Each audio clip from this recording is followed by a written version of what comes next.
ಶಂಖ ನಿನ್ಗೆ ಬಹಳ ಅವಶ್ಯಕತೆ ಇರುತ್ತೆ. ಮತ್ತೀಗ ಬೇಗ ಬೇಗ ಬಾ, ನಮ್ಮ ಹತ್ರ ಸಮಯ ಬಹಳ ಕಡಿಮೆ ಇದೆ. ಬೇಗ ಬೇಗ ಬಾ. ಏಕಾಂಗ, ಏಕಾಂಗ, ನೋಡು ಏಕಾಂಗ, ನಾವ್ ನಿನ್ನ ಅತ್ಯಂತ ದೊಡ್ಡ ಶತ್ರು ನಿನ್ನ ತಂದೆ ತಾಯಿನ ಕರ್ಕೊಂಡ್ ಬಂದಿದೀವಿ. ನಿನ್ನ ಪ್ರತಿಕಾರನ ಪೂರ್ತಿಗೊಳಿಸು.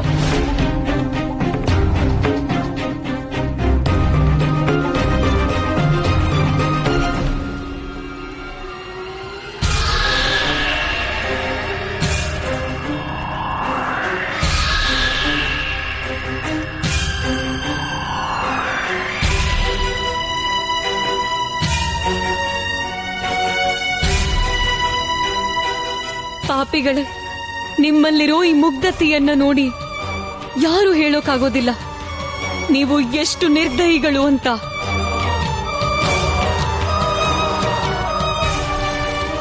ನೀವು ಮಾಡಿರೋ ಪಾಪ ಒಪ್ಕೊಳ್ಳಿ. ನೀವು ನಿಮ್ಮ ಶರೀರದ ಅಂಶ, ನಿಮ್ಮದೇ ಹೃದಯದ ಭಾಗನ ತ್ಯಜಿಸ್ಬಿಟ್ರಿ.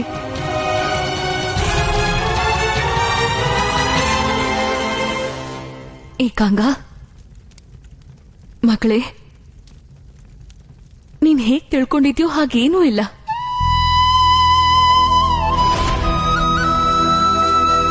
ನಮಗ್ ಗೊತ್ತಿಲ್ಲ ನಾವ್ ನಿನಗೆ ಜನ್ಮ ಕೊಟ್ಟಿದ್ದೀವೋ ಇಲ್ವೋ ಅಂತ. ಆದ್ರೆ ನಿನ್ನ ತ್ಯಜಿಸುವಂತಹ ಕ್ರೂರ ಕರ್ಮ ನಾವ್ ಯಾವತ್ತೂ ಮಾಡೋದಿಲ್ಲ. ಪುತ್ರಿ, ನಾವಂತೂ ಬೇರೆಯವ್ರ ಮಕ್ಕಳನ್ನ ನಮ್ಮ ಮಕ್ಕಳು ಅನ್ಕೊಳ್ಳೋರು. ಆದ್ರೆ ನಾನು ಈ ಜಗತ್ತಿಗೆ ಹೇಗ್ ಬಂದೆ? ಯಾರು ತಂದೆ ತಾಯಿ ಇಲ್ವಾ ನನ್ಗೆ? ನಿಮ್ಗೇನನ್ಸತ್ತೆ? ನನಗೆ ಯಾರು ಜನ್ಮನೇ ಕೊಟ್ಟಿಲ್ವಾ? ಏಕಾಂಗ ಮಗಳೇ, ನಾವ್ ನಿನಗೆ ಜನ್ಮ ಅಂತೂ ಕೊಟ್ಟಿಲ್ಲ. ಆದ್ರೆ ನಿನ್ನ ನೋಡಿದಾಗ ನನ್ ಮನ್ಸು ತುಂಬಿ ಬರುತ್ತೆ. ನಾವ್ ನಿನ್ನ ಮಗಳ ರೂಪದಲ್ಲಿ ಸ್ವೀಕಾರ ಮಾಡ್ತೀವಿ. ಹಾ ಮಗಳೇ, ಮತ್ ನಾವ್ ಅದಕ್ಕೆ ಇಲ್ಲಿ ಬಂದಿರೋದು. ಏಕಾಂಗ, ನಾವ್ ನಿನಗೆ ಆ ಎಲ್ಲಾ ಪ್ರೀತಿನ ಕೊಡ್ಬೇಕು ಅಂತಿದೀವಿ. ತಂದೆ ತಾಯಿ ತಮ್ಮ ಮಕ್ಕಳಿಗೆ ನೀಡೋ ಹಾಗೆ ನಿನ್ನ ಬಾಳಲ್ಲಿ ಅಧರ್ಮ ನಡೆದಿದೆ ಮಗಳೇ. ಆದ್ರೆ ನಾವು ನಮ್ಮ ಪ್ರೇಮ, ವಾತ್ಸಲ್ಯ, ನಮ್ಮ ಮಮತೆಯಿಂದ ಆ ಅಧರ್ಮನ ಧರ್ಮ ಆಗಿ ಪರಿವರ್ತನೆ ಮಾಡೋಕ್ ಬಯಸ್ತೀವಿ. ನಂದರಾಜ, ನೀವಾದ್ರೂ ಹೇಳಿ ಅವಳಿಗೆ. ಏಕಾಂಗ, ನಾವ್ ಯಾವಾಗ್ಲೂ ಮಗಳನ್ನ ಬಯಸ್ತಿದ್ವಿ. ಇವತ್ತು ನಿನ್ನ ಮಗಳ ರೂಪದಲ್ಲಿ ಸ್ವೀಕಾರ ಮಾಡಿ ನಮ್ಮ ಜೀವನ ಧನ್ಯ ಆಗತ್ತೆ. ಬಾ ಮಗಳೇ, ನಿನ್ನ ತಂದೆ ತಾಯಿ ಹತ್ರ ಬಾ.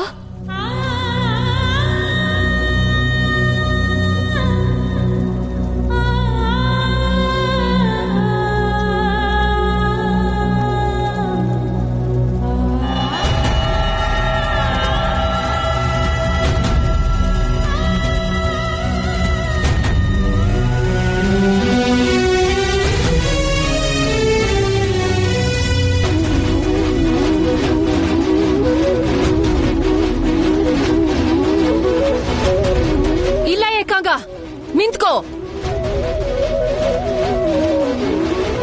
ಒಂದ್ ವೇಳೆ ನೀನ್ ಇವರನ್ನ ಸ್ವೀಕಾರ ಮಾಡಿದ್ರೆ ನಮ್ಮೆಲ್ಲರ ಅಂತ್ಯ ಆಗ್ಬಿಡುತ್ತೆ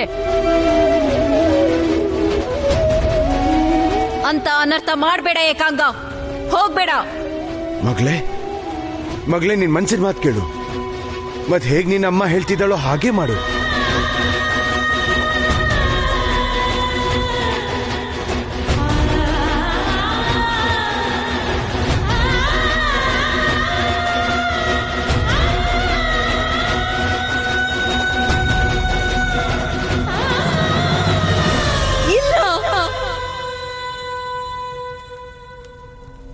ಬೇಕಾಗಿಲ್ಲ ನನಗೆ ನಿಮ್ ಪ್ರೇಮ. ನನಗೆ ಯಾರಿಂದನೂ ಏನು ಬೇಕಾಗಿಲ್ಲ. ಏಕಾಂಗ ಮಗಳೇ, ಕೇಳಿಲಿ ಮಗಳೇ, ನಿಂತ್ಕೋ. ನಾನು ಹೇಳಿದ್ನಲ್ಲ ಬೇಕಾಗಿಲ್ಲ ನಿಮ್ ಪ್ರೇಮ. ಹೋಗಿ ಇಲ್ಲಿಂದ, ಹೋಗಿ ಮಗಳೇ. ಏಕಾಂಗ,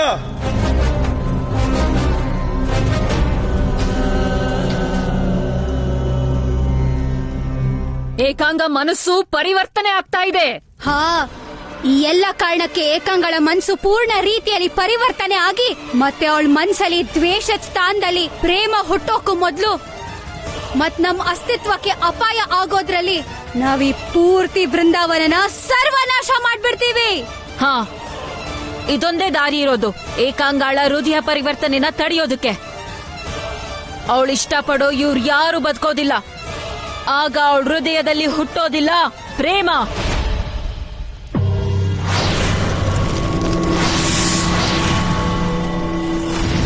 ಅಯ್ಯೋ ಏನಾಗ್ತಾ ಇದೆ?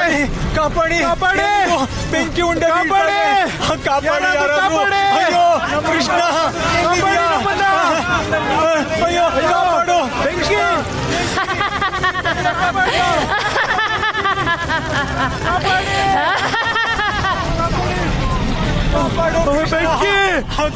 ಬೃಂದಾವನ ಜನರೇ, ಕರೀರಿ ಯಾರನ್ ಬೇಕಾದ್ರು, ಆದ್ರೆ ಇವತ್ತು ನಿಮ್ ರಕ್ಷಣೆನ ಯಾರು ಮಾಡೋದಿಲ್ಲ.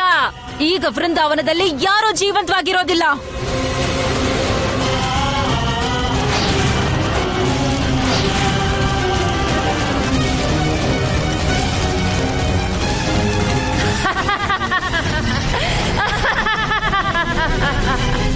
ಋಷಿ ಚಾರ್ವಾಕ, ಋಷಿ ಚಾರ್ವಾಕ, ಅಯ್ಯೋ ಋಷಿ ಚಾರ್ವಾಕ. ಗಂಗಾ, ನನಗನಿಸ್ತಾ ಇದೆ ನೀನು ಪ್ರತೀಕಾರ ಪಡೆದಾಯ್ತು. ಅಂತ್ಯ ಮಾಡಿದ್ಯಾ ನಿನ್ನ ತಂದೆ ತಾಯಿನ?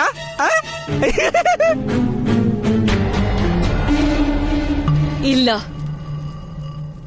ನನಗೆ ಬೇಕಾಗಿಲ್ಲ ನನ್ನ ಪ್ರತಿಕಾರ. ನನ್ನ ತಂದೆ ತಾಯಿಯ ಅಂತ್ಯ ಮಾಡ್ಬೇಕಾಗಿಲ್ಲ ನನಗೆ. ನನಗೀಗ ಏನು ಬೇಕಾಗಿಲ್ಲ, ಏನು ಬೇಡ. ಏಕಾಂಗ, ಏನಾಗಿದೆ ನಿನಗೆ? ನಿನ್ನ ಮೇಲಾದ ಅನಾಚಾರಗಳನ್ನು ಮರೆತು ಬಿಟ್ಟೆಯಾ ನೀನು? ಕಂಸ ಒಮ್ಮೆ ನನ್ ಮೇಲೆ ಅನಾಚಾರ ನಡೆದಿದ್ರೆ ಈಗ ನಾನು ಅದನ್ನೇ ಮಾಡ್ತಿದ್ದೀನಿ. ನಾನು ಕೂಡ ಜನರಿಗೆ ದುಃಖನೇ ಕೊಡ್ತಿದ್ದೀನಿ. ಭಗವಂತ, ಅಲ್ಲ ಅಲ್ಲ ಮಹಾರಾಜ, ನನಗನ್ಸುತ್ತೆ ಈ ಏಕಂಗ ಎಲ್ಲ ಕೆಲ್ಸಕ್ಕೆ ಬೆಣ್ಣೆ ಹಾಕ್ತಿದ್ದಾಳೆ. ಶಾಂತಿ ಏಕಾಂಗ, ಶಾಂತಿ. ನೀನು ಹೇಳುತ್ತಿರುವುದನ್ನು ಸ್ವಲ್ಪ ಶಾಂತಿಪೂರ್ವಕವಾಗಿ ಯೋಚಿಸು. ಯೋಚಿಸ್ಬೇಕಾ? ಇದುವರೆಗೂ ನನ್ನ ಕೋಪ ನನ್ನನ್ನ ಯೋಚಿಸೋಕೆ ಬಿಟ್ಟಿಲ್ಲ. ನನ್ನ ಜೀವನದಲ್ಲಿ ಮೊದಲನೇ ಬಾರಿ ನಾನು ಯೋಚಿಸ್ತಾ ಇದ್ದೀನಿ. ಅದಕ್ಕೆ ನಾನು ಈ ನಿರ್ಧಾರ ತಗೊಳ್ತಾ ಇರೋದು. ನಿರ್ಧಾರ? ನಿನಗೆ ಕೇವಲ ಒಂದೇ ನಿರ್ಧಾರ ಸಾಧ್ಯವಿದೆ. ನಿನ್ನ ಮಾತಾಪಿತರಿಂದ ಪ್ರತೀಕಾರ, ಯಶೋದೆ ಮತ್ತು ನಂದರ ಅಂತ್ಯ. ಆದ್ರೆ ಇನ್ನ ನಾನು ಅವರ ಅಂತ್ಯ ಮಾಡೋಕ್ಕಾಗೋದಿಲ್ಲ. ನನ್ನಲ್ಲಿ ಎಷ್ಟೇ ಕ್ರೋಧ ಇರ್ಲಿ, ಆದ್ರೆ ಅವರಿಬ್ರು ನನ್ನನ್ನ ಅಷ್ಟೇ ಪ್ರೀತಿಯಿಂದ ನೋಡ್ತಾರೆ. ನಾನು ಅವರನ್ನ ದ್ವೇಷಿಸ್ತಿದ್ದೆ, ಯಾಕೆಂದ್ರೆ ಅವರಿಬ್ರು ನನ್ನನ್ನ ತ್ಯಜಿಸಿದ್ರು. ಆದ್ರೆ ಅವರಿಬ್ರು ನನ್ನನ್ನ ಸ್ವೀಕಾರ ಮಾಡೋ ಮಾತಾಡ್ತಾರೆ. ಹಾಗೋ ಋಷಿ ಚಾರ್ವಾಕ, ಕೇಳಿತೆ? ಈಗ ಏಕಾಂಗಳಿಗೆ ಅವಳ ಮಾತಾಪಿತರಿಂದ ಪ್ರೇಮ ಬೇಕಾಗಿದೆ. ಇಲ್ಲ, ನನಗೆ ಅವರ ಪ್ರೇಮನೂ ಬೇಕಾಗಿಲ್ಲ, ಅಥವಾ ನನಗೆ ಅವರ ಹತ್ಯೆನೂ ಮಾಡೋಕ್ಕಾಗಲ್ಲ. ನನಗಿದ್ಯಾವುದೂ ಬೇಡ. ಕಂಸ, ನಾನಿಲ್ಲಿಂದ ಹೋಗ್ತಿದ್ದೀನಿ. ನನ್ನ ವನಕ್ಕೆ, ನನ್ನ ಏಕಾಂತಕ್ಕೆ. ನನಗೆ ಇದೇ ಸಮಯದ ಪ್ರತೀಕ್ಷೆ ಇತ್ತು. ಪ್ರತೀಕ್ಷೆ? ಬಕ್ಕ ನೀನು ಹೋಗ್ತಿದ್ಯಾ? ನೋಡಿ ಭಗವಂತ, ನಾಗಿಣಿನೂ ಹೋಗಾಯ್ತು, ಈಗ ಹಾವಾಡಿಗನು ಹೋಗ್ತಾನಂತೆ.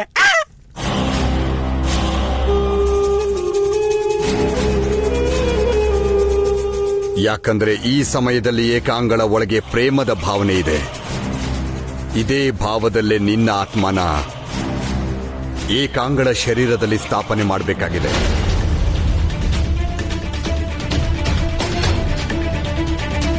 ಹೋಗು ಕಂಸ, ನಿನ್ನ ಆತ್ಮದ ಒಂದು ಭಾಗನ ಏಕಾಂಗಳ ಶರೀರದಲ್ಲಿ ಸ್ಥಾಪನೆ ಮಾಡೋಕೆ ಸಿದ್ಧತೆ ಮಾಡ್ಕೋ. ಈಗಾಗುತ್ತೆ ಏಕಾಂಗಳ ಉದ್ಧಾರ.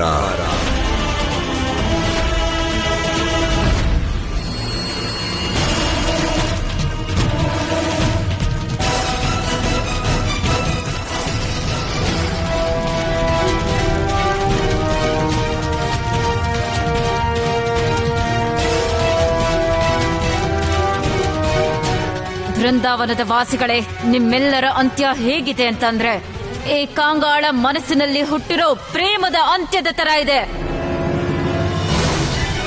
ಅವಳ ಮನಸ್ಸಿನಲ್ಲಿ ಹುಟ್ಟಿರೋ ಮಾನವೀಯತೆ ಅಂತ್ಯದ ತರ ಇದೆ.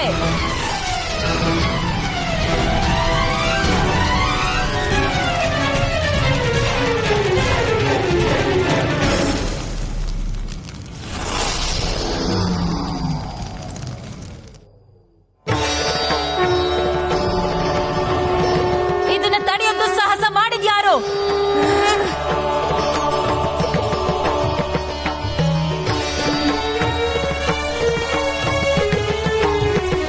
ಇವಳಂತೂ ಅದೇ ಹುಡುಗಿನೇ. ಈ ಬಾಲಕಿ ಪದೇ ಪದೇ ನಮ್ಮ ಮಾರ್ಗಕ್ಕೆ ತಡೆ ಆಗ್ತಾನೆ ಇದ್ದಾಳೆ.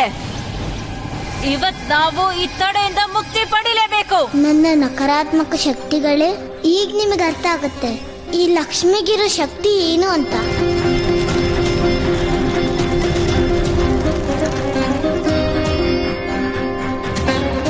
ನಾವ್ ಇವಳ ಅಂತ್ಯನ ಒಟ್ಟಿಗೆ ಮಾಡ್ಬೇಕಾಗತ್ತೆ.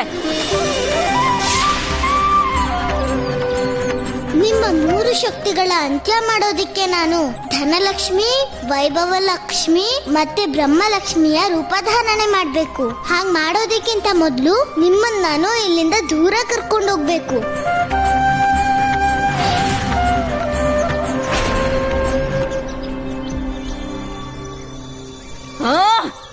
ಎಲ್ಲಿ ಹೋದ್ಲವಳು? ಇದು ಅದೇ ಶಂಖದ ಧ್ವನಿ.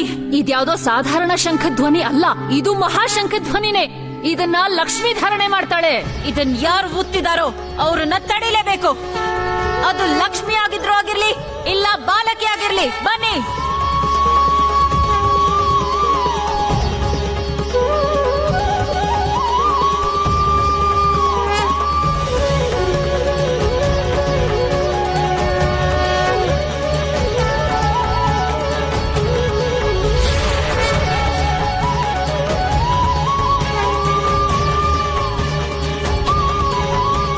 ಸಾತ್ವಿಕ ಧ್ವನಿ ಎಷ್ಟು ಅಸಹನೀಯ ಮತ್ತು ಎಷ್ಟು ಕರ್ಕಶವಾಗಿದೆ. ಇದನ್ನ ಈಗಲೇ ಇಲ್ಲೇ ನಿಲ್ಲಿಸಬೇಕು.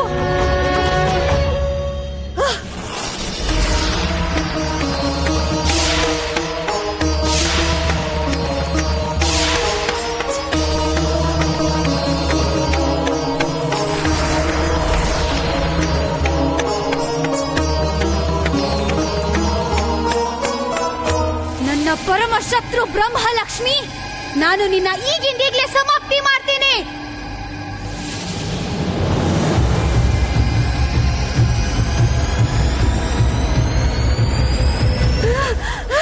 ಏನಿದು? ನನ್ ಶಕ್ತಿಗಳೆಲ್ಲ ಯಾಕೆ ಕೆಲಸ ಮಾಡ್ತಿಲ್ಲ? ಮೊದ್ಲು ನಾವು ಈ ಬಾಲಕಿನ ಅಂತ್ಯ ಮಾಡ್ಬೇಕು.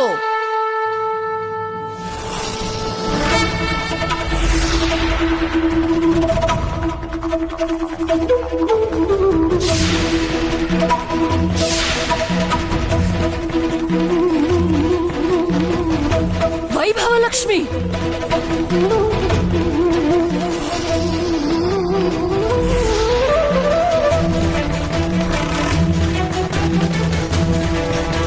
ಧನಲಕ್ಷ್ಮಿ,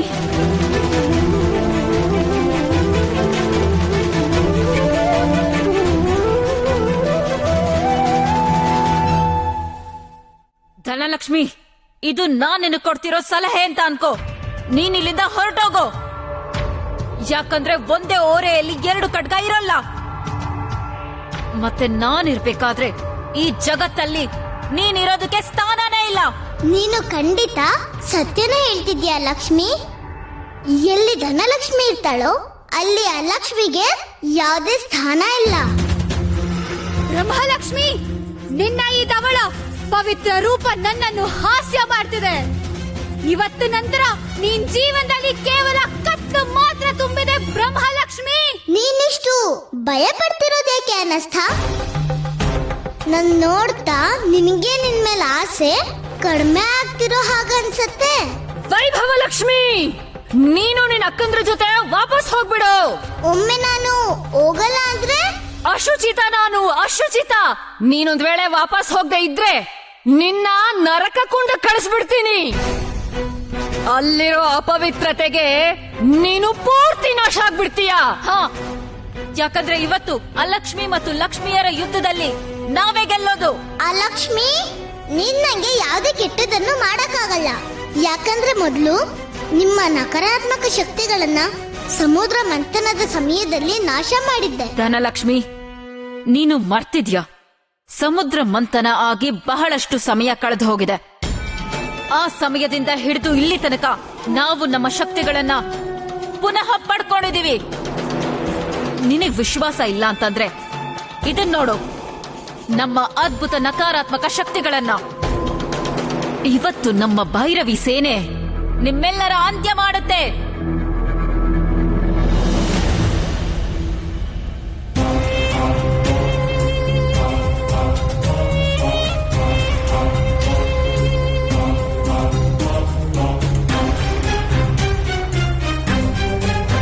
ನೋಡು ಧನಲಕ್ಷ್ಮಿ, ನೋಡು, ನಮ್ಮ ಸಹಸ್ರ ಭೈರವಿಯರಿಗೆ ಇವತ್ತಿಂದ ಈ ಜಗತ್ತಿನಲ್ಲಿ ನಮ್ಮದೇ ಸಾಮ್ರಾಜ್ಯ ಇರುತ್ತೆ.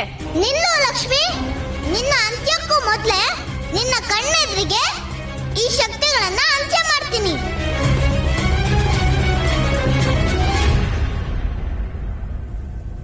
ಆಕ್ರಮಣ!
ಪರಮಾವತಾರಿ ಶ್ರೀಕೃಷ್ಣ, ಈಗ ನೀವೇ ಹೇಳಿ, ನಾನೀ ನಕಾರಾತ್ಮಕ ಶಕ್ತಿಗಳನ್ನ ಏನ್ ಮಾಡ್ಲಿ? ಹೇ ದೇವಿಯರೇ, ನಿಮ್ಮ ಅಸ್ತಿತ್ವದ ಜೊತೆಗೆ ಈ ಎಲ್ಲ ನಕಾರಾತ್ಮಕ ಶಕ್ತಿಗಳ ಅಸ್ತಿತ್ವನು ಸೇರ್ಕೊಂಡಿದೆ.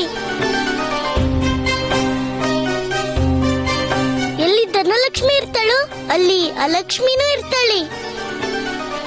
ಆಗ್ಲೇ ಈ ಜಗತ್ತಿಗೆ ಹಣದ ಮಹತ್ವ ತಿಳಿಯೋದು. ದೇವಿಯರೇ, ಹೇಗೂ ಈ ಶಕ್ತಿಗಳು ನಿಮ್ಮಿಂದ ಬೇರೆ ಅಲ್ಲ. ಅದಕ್ಕೆ ನೀವು ಇವರನ್ನ ಕೊಲ್ಲೋದಿಕ್ ಹೋಗ್ಬೇಡಿ, ಬದಲಿಗೆ ಇವರನ್ನ ನಿಮ್ಮೊಳಗೆ ಧಾರಣೆ ಮಾಡಬೇಕು.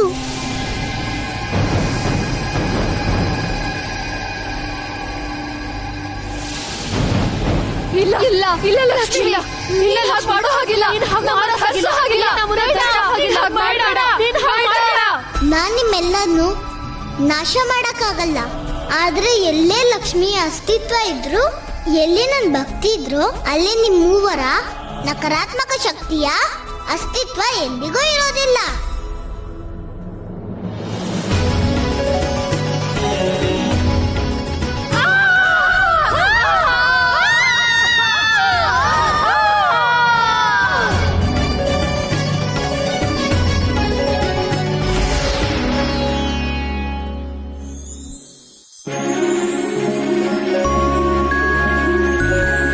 ಅಯ್ಯೋ, ಇಲ್ಲಿ ನೋಡು, ನಮ್ಮ ಹಾಲು ಬೆಣ್ಣೆ ಎಲ್ಲ ಮೊದಲಿನ ಹಾಗಾಯ್ತು.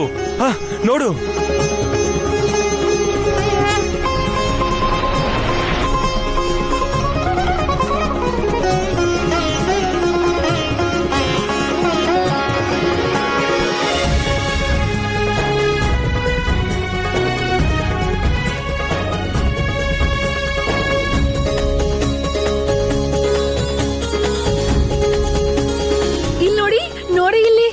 ನನ್ನ ಎಲ್ಲ ಆಭರಣನೂ ನಾರಾಯಣನ್ ಕೃಪೆಯಿಂದ ಮಣ್ಣಿಂದ ಮತ್ತೆ ಬಂಗಾರ ಆಗೋಯ್ತು. ಹೇ ಪ್ರಭು, ಇಂಥ ಮಾಯೆನ ನಾನೆಲ್ಲೂ ನೋಡಿರ್ಲಿಲ್ಲ, ಎಲ್ಲೂ ಕೇಳಿರ್ಲಿಲ್ಲ. ನಿಜ ಹೇಳ್ದೆ ನೀನು. ದೇವ್ರೆ, ಈ ಮಾಯೆ ಅಂತೂ ನನ್ಗೂ ಅರ್ಥ ಆಗ್ತಿಲ್ಲ. ಆದ್ರೆ ನನ್ಗೆ ಪೂರ್ಣ ವಿಶ್ವಾಸ ಇದೆ ಇದ್ರ ಬಗ್ಗೆ ಕೃಷ್ಣ ಮತ್ತೆ ರಾಧೆಗೆ ಖಂಡಿತ ಗೊತ್ತಿರುತ್ತೆ. ಆದ್ರೆ ಅವ್ರು ಎಲ್ಲಿದ್ದಾರೆ?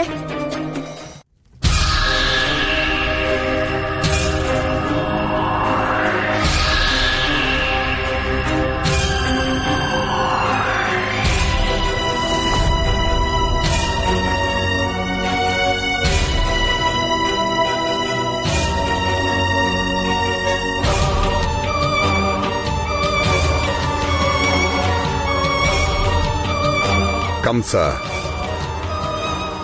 ನಾನು ನಿನ್ನ ಆತ್ಮದ ಪವಿತ್ರವಾದ ಭಾಗನ ಏಕಾಂಗಳ ಶರೀರದಲ್ಲಿ ಸ್ಥಾಪನೆ ಮಾಡಿದ್ದೀನಿ. ಇನ್ನು ನಿನ್ನ ಅಜರ ಅಮರ ಅವಿನಾಶಿ ಆಗೋದ್ರಿಂದ ಯಾರೂ ತಡೆಯಕ್ಕಾಗಲ್ಲ. ಋಷಿ ಚಾರ್ವಾಕ, ನೀವು ಭಗವಂತ ಕಂಸನ ಹೃದಯ ಗದ ಗದ ಗದವೆನಿಸಿದಿರಿ.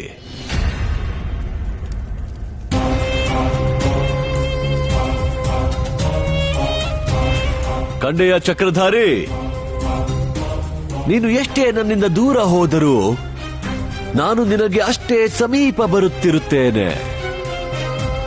ನಿನ್ನ ಪುಣ್ಯಾತ್ಮದ ಸಮೀಪ, ನಿನ್ನ ಅಂಶದ ಸಮೀಪ, ಅವನದೇ ಅಂಶವಾಗಿ. ಈಗ ನೀನು ನಿನ್ನ ಹೃದಯದಲ್ಲಿ ನನ್ನ ಸೇರಿಸಲೇಬೇಕು. ನಿನ್ನ ಆತ್ಮದಲ್ಲಿ ಸ್ಥಾನ ಕೊಡಲೇಬೇಕು.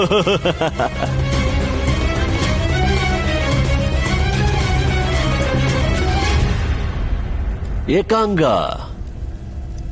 ಹೋಗು, ಬಾಲ್ಯದಿಂದ ನಿನ್ನ ಹೃದಯದಲ್ಲಿ ತುಂಬಿದ ನಿನ್ನ ಆ ಪ್ರತೀಕಾರವನ್ನು ಪೂರ್ಣ ಮಾಡು. ಹೋಗು,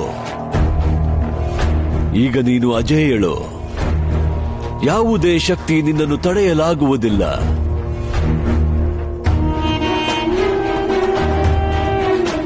ಆ ವಿಷ್ಣುವಿನ ಅರ್ಧಾಂಗಿನಿ ಲಕ್ಷ್ಮಿಯೂ ಸಹ, ಅವಳು ನಿನ್ನ ನಕಾರಾತ್ಮಕ ಶಕ್ತಿಗಳನ್ನು ಧಾರಣೆ ಮಾಡಿದಳು. ಹೋಗು, ಸ್ಮರಣೆ ಇರಲಿ, ನಿನ್ನ ಪರಮ ಶತ್ರು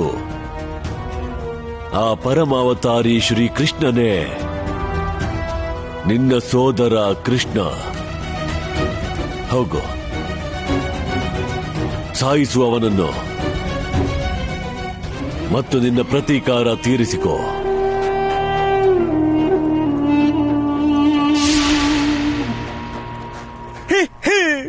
ಭಗವಂತ, ನನಗೆ ಈ ಮಾತು ಮತ್ತೆ ಅರ್ಥ ಆಗ್ಲಿಲ್ಲ. ಈ ಏಕಾಂಗ ಹೋಗಿ ಸತ್ತು ಹೋದ್ರೆ ಮತ್ತೆ ನಿಮ್ಮಾತ್ಮನು ಹೋಗ್ಬಿಡುತ್ತಲ್ಲ.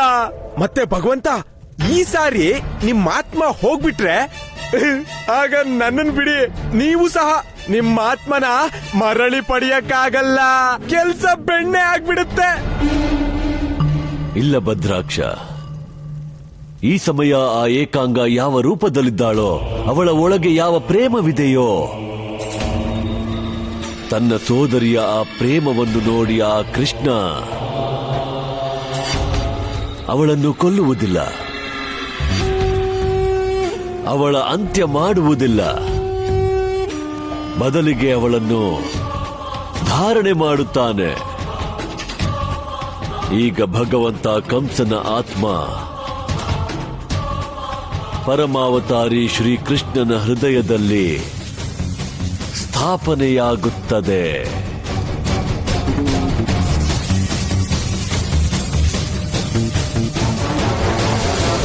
ಗೊಲ್ಲ, ನಾನೇನ್ ಎಲ್ಲಾ ಕೆಲ್ಸಾನು ಮಾಡ್ಬಿಟ್ಟೆ, ಮತ್ತೆ ನೀನೇನು ಮಾಡದ್ ಬೇಕಾಗಿಲ್ಲ. ಹಾ ರಾಧಿ, ನಿನ್ನಿಂದಾಗಿ ನನ್ಗೆ ಎಷ್ಟು ಸಹಾಯ ಆಯ್ತಂತ ನಾನ್ ನಿನ್ಗೆ ಹೇಗೆ ಹೇಳಿ? ಆದ್ರೆ ಗೊಲ್ಲ, ಒಂದ್ ಮಾತ್ ಹೇಳು, ನೀನ್ ಎಲ್ಲರಿಗೂ ಯಾಕೆ ತಾನು ಹೇಳ್ತಾ ಇಲ್ಲ ನೀನೇ ಪರಮಾವತಾರಿ ಶ್ರೀ ಕೃಷ್ಣ ಅಂತ?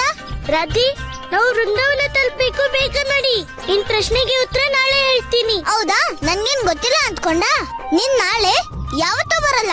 ಓಹೋ ರಾಧಿ, ಈಗ ಸ್ವಲ್ಪ ನನ್ ಮಾತ್ ಕೇಳು. ನಾಳೆ ಅಲ್ಲ, ಇವತ್ತೇ ಹೇಳ್ತೀನಿ. ಮೊದ್ಲು ವೃಂದಾವನಕ್ಕೆ ಹೋಗೋಣ. ಯೋಚನೆ ಮಾಡೋಗಲ್ಲ, ನೀನ್ ಏನಾದ್ರೆ ನನ್ಗೆ ನೀನ್ ಸತ್ಯ ಹೇಳಿಲ್ಲ ಅಂದ್ರೆ ನಾನೆಲ್ಲರಿಗೂ ನೀನ್ ಸತ್ಯ ಹೇಳ್ಬಿಡ್ತೀನಿ. ರಾಧಿ, ನೀನ್ ನಿಜವಾಗ್ಲೂ ತಿಳ್ಕೋಬೇಕಾ? ಹಾಗಲ್ಲ, ನಾನು ಪರಮಾವತಾರಿ ಶ್ರೀ ಕೃಷ್ಣನ ಮನ್ಸಿನ ಮಾತು ಕೇಳ್ಬೇಕು. ಯಾಕಂದ್ರೆ ಭಾಗ್ಯವಿದಾತನು ಅವನ್ ಮಾತನ್ನ ಎಲ್ಲರೂ ತಿಳ್ಕೊಳ್ಳೇಬೇಕಲ್ವಾ ಗೊಲ್ಲ? ಕೃಷ್ಣ, ರಾಧೆ, ಅಣ್ಣ, ನೀವೆಲ್ಲಾದ್ರೂ ಕೃಷ್ಣನ ನೋಡಿದ್ರಾ? ಇಲ್ಲ ಬಲರಾಮ, ಯಾಕೆ? ಮತ್ತೆ ರಾಧೆನಾ? ಬಲರಾಮ, ಎಲ್ ಕೃಷ್ಣನೋ ಅಲ್ ರಾಧೆ. ಕೃಷ್ಣ, ರಾಧೆ,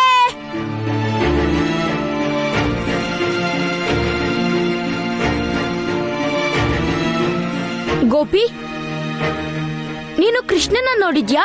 ಇಲ್ಲ ಬಲರಾಮ, ಯಾಕೆ, ಏನಾಯ್ತು? ಇಲ್ಲ, ಏನೂ ಇಲ್ಲ. ಇವರಿಬ್ರು ಇದ್ದಕ್ಕಿದ್ದ ಹಾಗೆ ಎಲ್ಲೋದ್ರು? ಇವ್ರು ಎಲ್ಲಿದ್ದಾರೆ ಅಂತ ತಿಳ್ಕೊಳ್ಳೇಬೇಕು.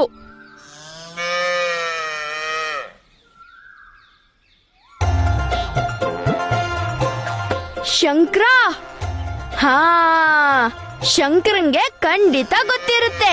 ಸರಿ, ಇವನನ್ನೇ ಕೇಳೋಣ. ಶಂಕರ, ಶಂಕರ, ಕೃಷ್ಣ ಮತ್ತೆ ರಾಧೆನ ಎಲ್ಲಾದ್ರೂ ನೋಡಿದ್ಯಾ?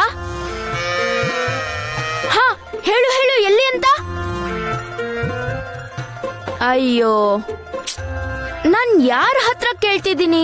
ಇವನ್ ಮಾತಂತೂ ಕೇವಲ ಕೃಷ್ಣನ್ಗೆ ಅರ್ಥ ಆಗೋದು. ಅರ್ಥ ಏನೋ ಇದೆ, ನನ್ಗೆ ಅರ್ಥ ಆಗದೆ ಇರೋದು. ಈ ಕೃಷ್ಣ ಮತ್ತೆ ರಾಧೆ ಖಂಡಿತ ಏನೋ ಲೀಲೆ ರಚಿಸ್ತಾ ಇದ್ದಾರೆ. ಇಷ್ಟೊಂದ್ ದಿನ ಆಯ್ತು, ನಾನ್ ಒಬ್ಬ ರಾಕ್ಷಸನ್ನು ಸಾಯಿಸಿಲ್ಲ. ಮತ್ತಿಷ್ಟೆಲ್ಲ ರಾಕ್ಷಸರು ಬಂದ್ ಹೋಗಿದ್ದು ಆಯ್ತು. ಆದ್ರೆ ನನ್ ಲೆಕ್ಕ ಮಾತ್ರ ಅಲ್ಲೇ ನಿಂತು ಹೋಗಿದೆ. ಮತ್ ನಾನ್ ಯಾವಾಗ ರಾಕ್ಷಸನ್ನ ಕೊಲ್ಲೋ ಮಾತಾಡ್ತೀನೋ, ಕೃಷ್ಣ ಹೇಳ್ತಾನೆ, ಅಣ್ಣ ನೀನ್ ಅವ್ರನ್ನ ರಕ್ಷಣೆ ಮಾಡು, ಅಣ್ಣ ಇವ್ರನ್ನ ಕಾಪಾಡಕ್ ಹೋಗು. ಅಯ್ಯೋ, ರಕ್ಷಣೆ ರಕ್ಷಣೆ ಅಂತ ಹೇಳ್ತಾ ನನ್ಗೆ ಭ್ರಮೆ ಹುಟ್ಟಿಸ್ತಿರ್ತಾನೆ. ಮತ್ ಮೇಲಿಂದ ರಾಧೆನು ಈಗೀಗ ಲಕ್ಷ್ಮಿ ಲಕ್ಷ್ಮಿ ಅಂತ ಹೇಳ್ತಾನೆ ಇರ್ತಾಳೆ. ಇಬ್ರು ಏನೋ ಮಾಡ್ತಿದ್ದಾರೆ, ಆದ್ರೆ ನನ್ಗೆ ಅರ್ಥ ಆಗ್ತಿಲ್ಲ. ಇವತ್ ನಾನ್ ನೋಡ್ತೀನಿ ಅವ್ರಿಬ್ರನ್ನ. ಕೃಷ್ಣ, ರಾಧೆ,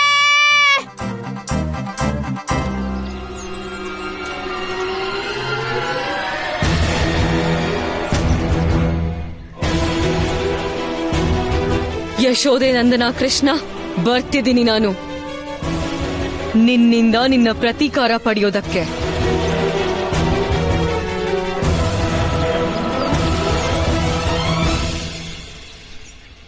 ಹೇಳು ಗೊಲ್ಲ, ಹೇಳು. ನೀನ್ ಯಾಕೇನು ಹೇಳಿಲ್ಲ ನನ್ಗೆ? ರಾಧಿ, ಯೋಚ್ಸು. ನಾನು ವಿಷ್ಣುವಿನ ಅವತಾರ, ಪರಮಾವತಾರಿ ಶ್ರೀಕೃಷ್ಣ ಆಗಿದ್ರಿ. ನಾನು ಮನುಷ್ಯನ ರೂಪದಲ್ಲಿ ಹುಟ್ಟಿರ್ಲಿಲ್ಲ. ನನ್ನವರು ಅಂತ ಯಾರು ಇರ್ತಿರ್ಲಿಲ್ಲ. ಯಾರನ್ನು ಅಮ್ಮ ಅನ್ನಕ್ಕಾಗ್ತಿರ್ಲಿಲ್ಲ. ಯಾರು ನನ್ನ ಕಂದ ಅಂತಿರ್ಲಿಲ್ಲ. ಅಷ್ಟೇ ಅಲ್ಲ, ನೀನು ನನ್ನನ್ನ ಗೊಲ್ಲ ಅಂತಿರ್ಲಿಲ್ಲ. ನಾನು ದೇವರಾಗಿದ್ರಿ ಮನುಷ್ಯ ಜೀವನದ ಅನುಭವ ನನ್ಗೆ ಸಿಗ್ತಾನೇ ಇರ್ಲಿಲ್ಲ. ಹಾಗಲ್ಲ, ನೀನ್ ಸತ್ಯನೇ ಹೇಳ್ತಿದ್ಯಾ. ಇಷ್ಟೆಲ್ಲ ಲೀಲೆ ಮಾಡೋ ಅವಶ್ಯಕತೆ ಏನಿತ್ತು? ಒಮ್ಮೆ ಕಂಸನ ಕೊಲ್ಲೋದಾದ್ರೆ ಪರಮಾವತಾರಿ ಶ್ರೀಕೃಷ್ಣನ ಶಕ್ತಿ ನಿನ್ನಲ್ಲಿ ತುಂಬಿದ್ರೆ ನೀನು ನೇರವಾಗಿ ಅವನ ಅಂತ್ಯ ಯಾಕೆ ಮಾಡಲ್ಲ? ರಾಧಿ, ಇದು ಸತ್ಯ.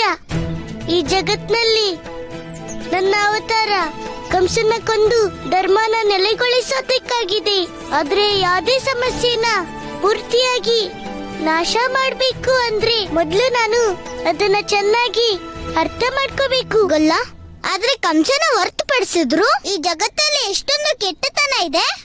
ಮತ್ತೆ ನಮ್ಮ ಒಳ್ಳೆತನನ ಸ್ಥಾಪನೆ ಮಾಡ್ಬೇಕು. ನಾನು ಅದನ್ನೇ ಹೇಳ್ತಿರೋದು ರಾಧಿ. ಯಾಕಂದ್ರೆ ನನ್ನ ಅವತಾರ ಈ ಜಗತ್ನಲ್ಲಿ ಬರೀ ರಾಕ್ಷಸರನ್ನ ಕೊಲ್ಲೋದಿಕ್ಕಾಗಿದ್ದಲ್ಲ. ಬದಲಿಗೆ ಈ ಜಗತ್ನಲ್ಲಿ ಇನ್ನು ಎಷ್ಟೋ ಕೆಲಸಗಳಿವೆ. ಅವನ್ನ ಮಾಡೋದಿಕ್ಕೆ ನಾನು ಜಗತ್ತನ್ನ ತಿಳ್ಕೋಬೇಕು. ಸಂಬಂಧಗಳು ಮತ್ತೆ ಪ್ರೀತಿ ಬಗ್ಗೆ ತಿಳ್ಕೋಬೇಕು. ಎಲ್ಲ ತಿಳಿಯೋದಿಕ್ಕೆ ನಾನೊಬ್ಬ ಸಾಧಾರಣ ಮನುಷ್ಯನಾಗಿ ನಡ್ಕೊಳ್ಳೋದು ಒಳ್ಳೇದು. ಗೊಲ್ಲ, ಕಂಸ ಎಷ್ಟು ದೊಡ್ಡ ರಾಕ್ಷಸ ತಾನೆ. ಅವನನ್ನ ಎದುರಿಸೋಕೆ ಕೇವಲ ಭಗವಂತಂಗೆ ಸಾಧ್ಯ. ಮತ್ತೆ ಸಾಧಾರಣ ಮನುಷ್ಯ ಅವನನ್ನ ಎದುರಿಸೋಕೆ ಹೇಗ್ ಸಾಧ್ಯ ಗೊಲ್ಲ? ಹೌದು ರಾಧಿ, ಇದೇ ನಂಬಿಕೆ ಮೂಡಿಸೋದಿಕ್ಕೆ ನಾನು ಬಂದಿರೋದು. ಒಂದು ತೊಂದ್ರೆ ಅದೆಷ್ಟೇ ದೊಡ್ಡದಾಗಿರ್ಲಿ, ಸಾಧಾರಣ ಮನುಷ್ಯ ಕೂಡ ಬುದ್ಧಿ, ವಿವೇಕ ಮತ್ತೆ ಕರ್ಮದಿಂದ ಅದಕ್ಕೆ ಪರಿಹಾರ ಕಂಡ್ಕೋಬಹುದು. ಕೃಷ್ಣ, ರಾಧೆ, ಇದು ಅಣ್ಣನ್ ಧ್ವನಿ ತಾನೆ? ಹಾಗಲ್ಲ ಅಣ್ಣ, ನೀನ್ ನಮ್ಮಿಬ್ರನ್ನ ಬಹಳ ಹೊತ್ತಿಂದ ಹುಡುಕ್ತಿರೋ ಆಗಿದೆ ಅಲ್ವಾ ಅಣ್ಣ? ಕೃಷ್ಣ, ನಾನು ನವರಾತ್ರಿಯಿಂದ ನೋಡ್ತಿದ್ದೀನಿ. ಅಷ್ಟು ಭಯಂಕರ ರಾಕ್ಷಸರೆಲ್ಲ ಬಂದಿದ್ರು. ಆದ್ರೆ ಅವರೆಲ್ಲ ತಮ್ಮಷ್ಟಕ್ ತಾವೇ ಸತ್ ಹೋದ್ರ? ಹೇಳು, ಹೇಗೆ? ಅದಂತೂ ಒಳ್ಳೆ ವಿಷಯ ಅಲ್ವಾ ಅಣ್ಣ? ನೋಡು ಕೃಷ್ಣ, ನನಗ್ ಗೊತ್ತಿದೆ ನೀವಿಬ್ರು ಸೇರಿ ನನ್ನಿಂದ ಏನೋ ಮುಚ್ಚಿಡ್ತಿದ್ದೀರಾ. ಮತ್ತಲ್ಲಿ ರಾಧೆ ದೇವಿ ಲಕ್ಷ್ಮಿ ವಿಷಯ ಮಾತಾಡ್ತಿದ್ಲು. ಹೇಳ್ಬಿಡು, ಸತ್ಯ ಏನು ಅಂತ. ಅಣ್ಣ, ಇಷ್ಟೇನಾ ವಿಷಯ? ರಾಧೆ, ನಾನು ಈಗ್ಲೇ ನಿಮ್ಗೆಲ್ಲ ಸತ್ಯ ಹೇಳ್ತೇನಣ್ಣ. ನಾನು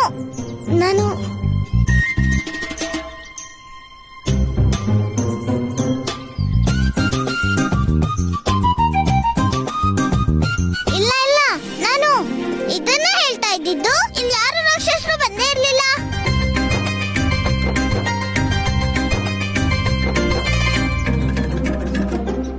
ರಾಧೆ, ಕೃಷ್ಣ, ನಿಮ್ಮಿಬ್ರಿಗೂ ಏನನ್ಸುತ್ತೆ? ಬಲರಾಮಂಗ್ ಬಲ ಅಷ್ಟೇ ಇರೋದಾ? ಇಲ್ಲ ಅಣ್ಣ, ನೀನ್ ಇದೇನ್ ಹೇಳ್ತಿದ್ಯಾ? ನಿನ್ನ ಹತ್ರ ಬಲ ಇಲ್ವಾ? ಕೃಷ್ಣ, ವಿಷಯ ಬದಲಾಯಿಸ್ಬೇಡ. ನಾನ್ ಹೇಳ್ತಾ ಇದ್ದಿದ್ದು ನನ್ನ ಹತ್ರ ಬಲ ಮಾತ್ರ ಅಲ್ಲ, ನನ್ಗೆ ಬುದ್ಧಿನೂ ಇದೆ. ಸುಮ್ನೆ ಹೇಳ್ಬಿಡಿ, ಯಾವ ರಾಕ್ಷಸರು ಬಂದ್ರು ಎಲ್ರೂ ಸತ್ತಿದ್ ಹೇಗೆ? ಇಲ್ದಿದ್ರೆ ಹಾ ಅಣ್ಣ, ನೀವು ಸತ್ಯನೇ ಹೇಳ್ತಿದ್ದೀರಾ. ತುಂಬಾ ರಾಕ್ಷಸರು ಬಂದಿದ್ರು. ಎಲ್ಲರ ಅಂತ್ಯ ಮಾಡಿದ್ದು ದೇವಿ ಶಕ್ತಿನೇ ಅಲ್ವಾಗಲ್ಲ? ಹಾ ರಾಧೆ, ಹಾ ಅಣ್ಣ, ಅವತ್ತು ನವರಾತ್ರಿ ಅಪಾಯದ ದಿನ ಆ ರಾಕ್ಷಸರಿಂದ ದೇವಿ ಶಕ್ತಿನೇ ನಮ್ಮ ರಕ್ಷಣೆ ಮಾಡಿತು. ಹಾಗಾ? ಅಂದ್ರೆ ಆ ರಾಕ್ಷಸರ್ನ ದೇವಿ ದುರ್ಗೆನೆ ಕೊಂದಿದ್ದ? ಆದ್ರೆ ಆ ಏಕಾಂಗಲ್ ಶಕ್ತಿನ ಅವ್ರನ್ನೆಲ್ಲ ಯಾರ್ ಕೊಂದಿದ್ದು? ಅಣ್ಣ, ಅವರನ್ನ ದೇವಿ ಲಕ್ಷ್ಮಿನೇ ಧಾರಣೆ ಮಾಡಿದ್ದು. ದೇವಿ ಲಕ್ಷ್ಮಿನಾ? ದೇವಿ ಲಕ್ಷ್ಮಿ ಧಾರಣೆ ಮಾಡಿದ್ದ? ಹಾ ಅಣ್ಣ, ಯಾಕಂದ್ರೆ ಅವರು ದೇವಿ ಲಕ್ಷ್ಮಿದೇ ರೂಪ ಆಗಿದ್ರು. ಮತ್ತೆ ಆ ಕಾರಣಕ್ಕೆ ದೇವಿ ಲಕ್ಷ್ಮಿನೇ ಅವರನ್ನ ಧಾರಣೆ ಮಾಡಿದ್ರು ಅಲ್ವಾ ರಾಧೆ? ಓಹೋ, ಹಾಗಿದ್ರೆ ಇದಾ ವಿಷಯ.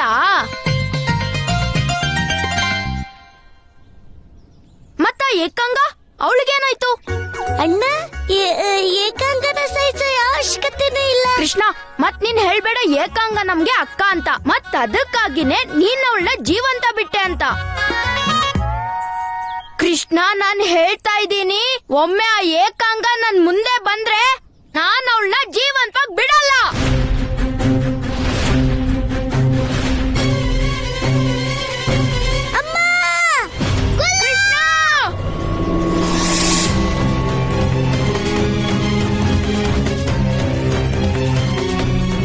ಇದೆಂತ ಅಪಾಯ? ಇಷ್ಟು ದೊಡ್ಡ ರಾಕ್ಷಸಿ? ಅಣ್ಣ, ಅವಳು ಯಾರೋ ರಾಕ್ಷಸಿ ಅಲ್ಲ, ಬಂದಿದ್ದು ನಿಮ್ಮಕ್ಕ ಏಕಾಂಗನೇ. ಏಕಾಂಗ ಅಂದ್ರೆ ಇವಳೇ ಏಕಾಂಗನಾ? ಇವಳನ್ನ ನಾನು ಎಷ್ಟು ದಿನದಿಂದ ಹುಡುಕ್ತಾ ಇದ್ದೆ. ಇನ್ನು ಇವಳಿಗೆ ಅರ್ಥ ಮಾಡಿಸ್ತೀನಿ, ನಾನು ಬಲರಾಮ ಅಂತ.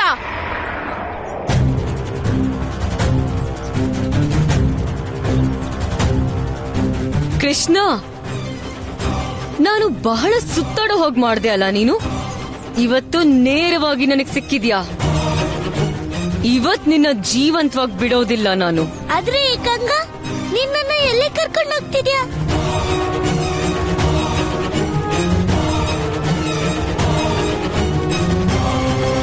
ಇಲ್ಲ ರಾಧೆ, ಇವಳು ನಮ್ಗೆ ಅಕ್ಕ ಆಗೋಕ್ ಸಾಧ್ಯ ಇಲ್ಲ.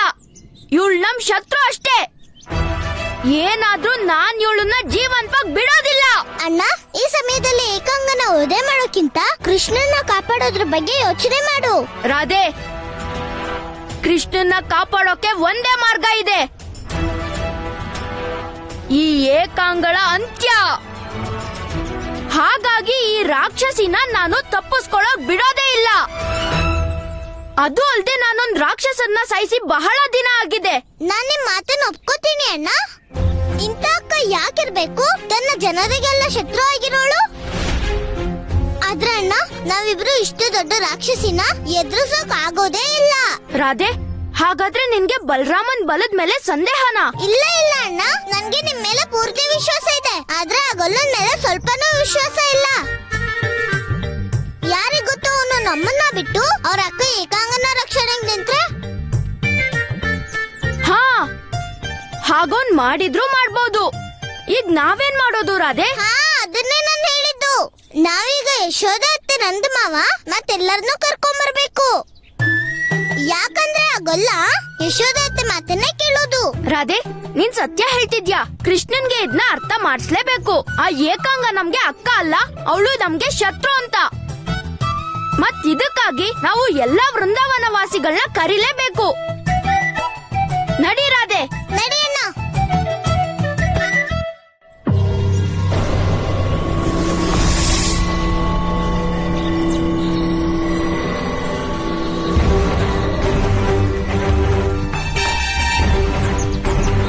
ಏಕಾಂಗ, ನಾನ್ ನಿನ್ ಜೊತೆ ಬರೋದಕ್ಕೆ ಸಿದ್ಧವಾಗಿದ್ದೀನಿ. ಅದಕ್ಕೆ ನೀನು ನನ್ನ ಕೇಳ್ಸು.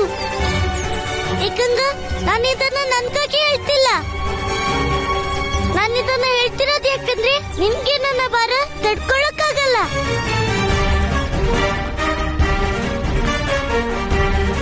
ನೋಡುತ್ತಿರುವೆಯ ಭದ್ರಾಕ್ಷ? ಇಲ್ಲ ಭಗವಂತ, ನನ್ನ ಮಾತಿನ ಅರ್ಥ ಏನಂದ್ರೆ ನಾನು ಎಷ್ಟು ಸಂತೋಷ ಪಡ್ತಿದ್ದೀನಿ ಅಂದ್ರೆ ನಾನೇನು ನೋಡಕ್ಕೆ ಆಗ್ತಿಲ್ಲ. ಇಂದು ಆ ಶುಭ, ಆ ಪವಿತ್ರ ಗಳಿಗೆ ಬಂದಿದೆ. ಈ ಭಗವಂತ ಕಂಸನ ಆತ್ಮದ ಒಂದು ಅಂಶ ಆ ಪರಮಾವತಾರಿ ಶ್ರೀ ಕೃಷ್ಣನಲ್ಲಿ ಸ್ಥಾಪನೆಯಾಗಲಿದೆ. ಚಕ್ರಧಾರಿ, ಇಂದಂತೂ ನೀನು ಸ್ವಯಂ ನನ್ನ ಚಕ್ರವ್ಯೂಹದಲ್ಲಿ ಬಿದ್ದೆಯಾ?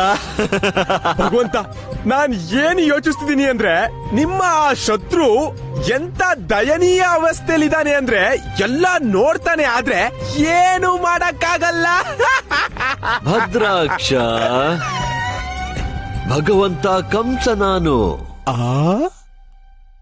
ದಯಾವಂತನು. ಒಂದು ವೇಳೆ ಈಗಲೂ ಅವನು ನನಗೆ ಶರಣಾದರೆ ನಾನವನಿಗೆ ಕ್ಷಮೆ ನೀಡುತ್ತೇನೆ. ಅಯ್ಯೋ ಭಗವಂತ, ನಿಮ್ ಹೃದಯ ಎಷ್ಟು ವಿಶಾಲ ಆಗಿದೆ. ಏನ್ ಮಾಡೋದು?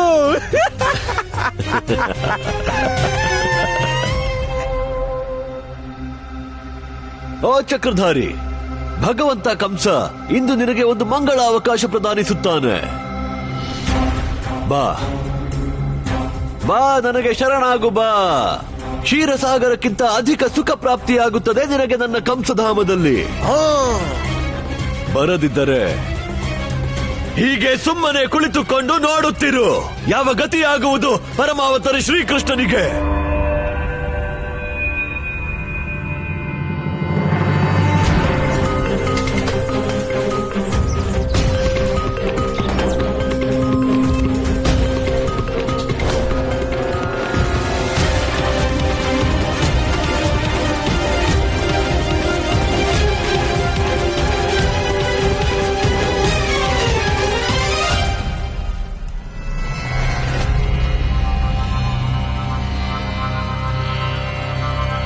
ಏಕಾಂಗ, ನನ್ಗೆ ಒಂದ್ ವಿಷಯ ಅರ್ಥ ಆಗ್ತಿಲ್ಲ.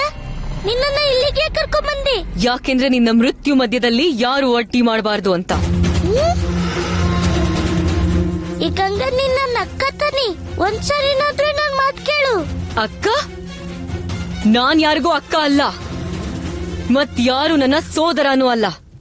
ನಾನ್ ನಿನ್ನ ಮೃತ್ಯು ಅಷ್ಟೇ, ಮೃತ್ಯು.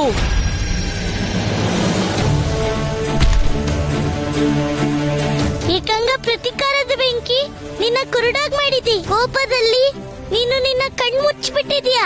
ಒಂದ್ಸರಿ ನಿನ್ನ ಕಣ್ ಬಿಟ್ ನೋಡು. ಆಗ ನಿನ್ ಮುಂದಿರೋನು ನಿನ್ನ ಶತ್ರು ಅಲ್ಲ, ಬದ್ಲಿಗೆ ನಿನ್ನ ತಮ್ಮ ಅಂತ ಗೊತ್ತಾಗುತ್ತೆ. ಬಾಲಕ, ನನಗೆ ವಾಸ್ತವ ಬೇಕಾಗಿಲ್ಲ. ಯಾಕೆಂದ್ರೆ ಅಲ್ಲಿ ನನ್ನ ಪಾಲಿಗೆ ನೋವನ್ನ ಬಿಟ್ಟು ಬೇರೇನೂ ಇಲ್ಲ. ಏಕಾಂಗ, ನಿನ್ನ ತಮ್ಮನ ಕೊಲ್ಲಕ್ಕೂ ಮೊದಲು ಒಂದ್ಸರಿ ಯೋಚನೆ ಮಾಡು. ನಿನ್ನ ಮೃತ್ಯು ಆದ್ಮೇಲೆ ಯೋಚಿಸೋದಕ್ಕೆ ನನಗೆ ಬಹಳ ಸಮಯ ಸಿಗತ್ತೆ.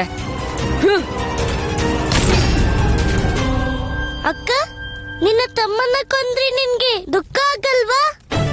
ದಯವಿಟ್ಟು ಒಂದ್ಸರಿ.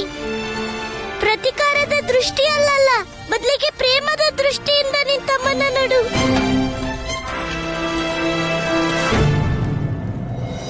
ನಿನ್ನ ಕಾರಣದಿಂದ ನನ್ನ ಬದುಕಲ್ಲಿ ಅನ್ಯಾಯ ಆಗಿದೆ. ನಿನ್ನ ಕಾರಣಕ್ಕೆ ನಾನು ಅಮ್ಮನ ಗರ್ಭದಿಂದಲೇ ದೂರ ಆದೆ. ಮತ್ ನನ್ನಿಂದ ಅಮ್ಮನ ಮಡಿಲನ್ನೇ ಕಿತ್ಕೊಂಡ್ರು. ಮತ್ತೆ ನೀನು ಹೇಳ್ತಿದ್ಯಾ ನಾನು ನಿನ್ನ ಪ್ರೀತಿಯ ದೃಷ್ಟಿಯಿಂದ ನೋಡ್ಬೇಕು ಅಂತ?